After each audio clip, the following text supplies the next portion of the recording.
Biblia versus religión, donde confrontamos los credos con la Biblia. Aunque haya religión verdadera, no existe religiosidad perfecta.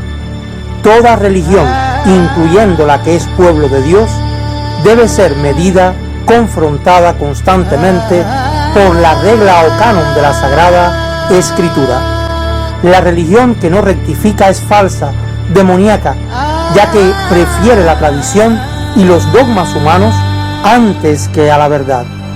Esto es Biblia versus religión, hoy con el tema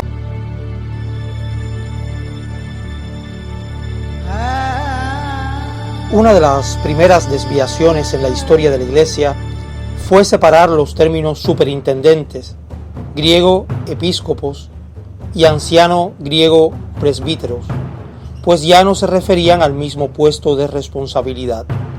Menos de una década después de la muerte del apóstol Juan, Ignacio, obispo de Antioquía, escribió en su carta a los cristianos de Esmirna: seguir todos al obispo, superintendente, como Jesucristo al Padre, y al presbítero, cuerpo de ancianos, como a los apóstoles.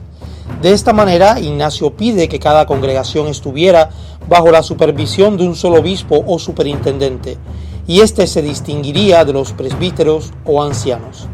De esta manera se crearon las bases para una clase clerical. Un siglo después, Cipriano, obispo de Cartago, en el norte de África, y que muere en el año 258, defendió con fuerza la autoridad de los obispos como grupo separado de los presbíteros. Estos, los presbíteros, serían más tarde conocidos como sacerdotes. Otra consecuencia de esta desviación fue una separación entre el clero, los que llevan la delantera, y los logos, el cuerpo pasivo de creyentes. Y a medida que pasaba el tiempo, se hacía más notable esta distinción entre clero y logos, hasta que fue aceptada universalmente desde el siglo III. Pero podemos decir que el padre del sistema jerárquico fue Cipriano. Al surgir la jerarquía romana, el clero no solo fue de una orden distinto, sino que también fue reconocido como el único sacerdocio. Esto fue una copia del modelo imperial romano. A partir del siglo III, los sínodos se celebraban en la respectiva capital de la provincia, convocados y presididos por el obispo del lugar, y con ello alcanzaba una cierta prominencia sobre los otros obispos.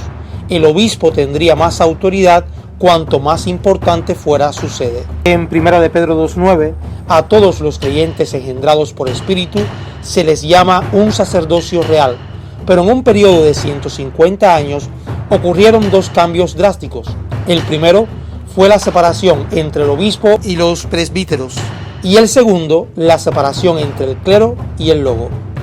El arzobispo, del griego archiepiscopos, primero, arche, y episcopos, supervisor, es un miembro perteneciente al orden episcopal, pero que goza de un estatus superior. Generalmente están al frente de una particularmente importante, ya sea por su tamaño, su relevancia histórica o por ambas, llamada archidiócesis. Un arzobispo no tiene por fuerza mayor poder que un obispo.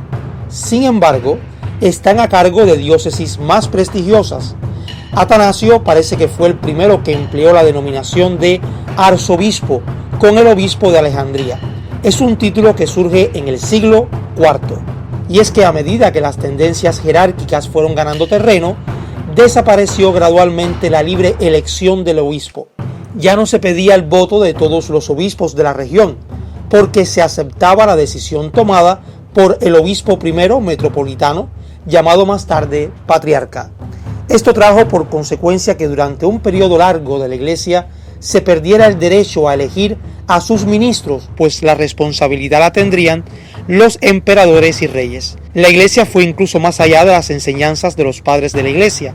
Orígenes, por ejemplo, dijo: es necesaria la presencia del pueblo en la ordenación de un obispo, de un diácono o de un anciano, para que se pueda escoger para el cargo al más sabio, al más santo y al mejor.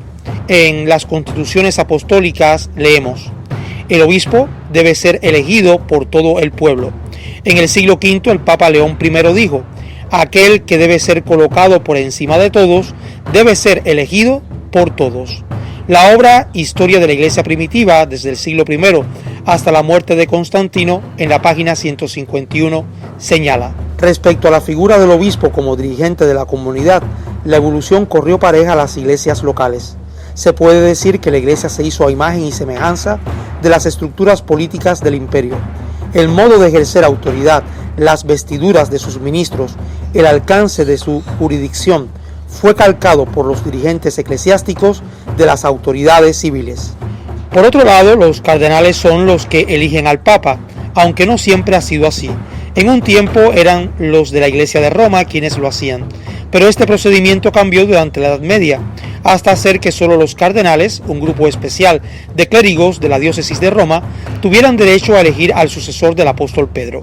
La Constitución Apostólica In Nomine Domini, promulgada por el Papa Nicolás II en 1059, limitó la potestad de elección a los cardenales romanos que fueron obispos.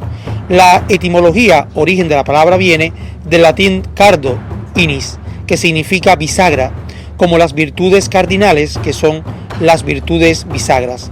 Así como la puerta gira alrededor de las bisagras, del mismo modo el edificio de las virtudes gira alrededor de las 4 virtudes cardinales.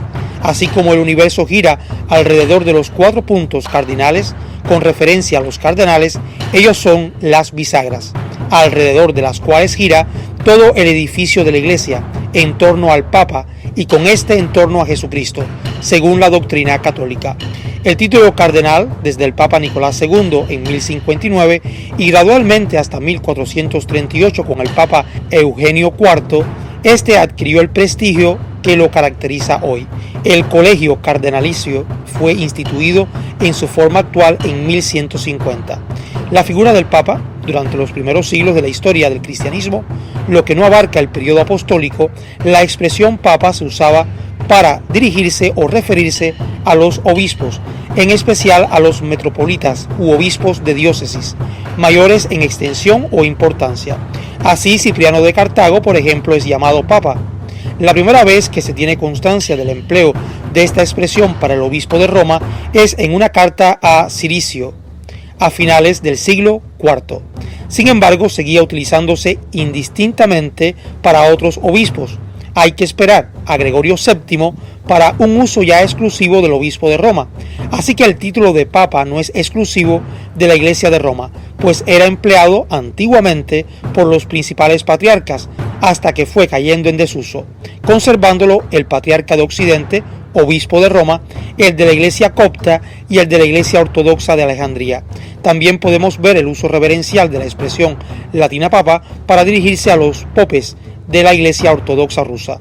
En conclusión, el desarrollo de la clase clerical fue algo progresivo en la cristiandad y dista mucho del orden establecido por los apóstoles en el siglo I.